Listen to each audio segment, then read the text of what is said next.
Ngayong araw nga pala ay namili na ako ng mga gamit na isasama ko sa raffle, maliban lang sa mga notebook at papel.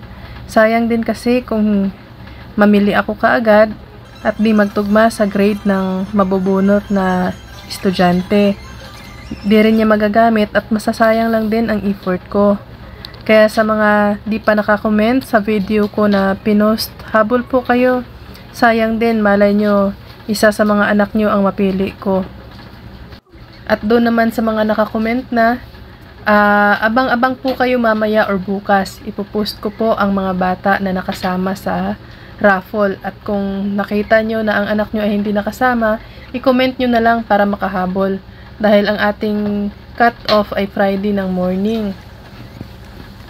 Pinaaga ko siya para may chance pa ang iba na makapamili, yung mga hindi napili or mapipili. At yan nga, at pina-counter ko na ang mga pinamili ko. Ang mga pinamili ko lang naman ay crayons, ruler, eraser, ballpen, at pencil. Ang notebook nyo ay pagkatapos ng ating raffle. Maraming salamat sa lahat ng nag-comment at nakipag-cooperate.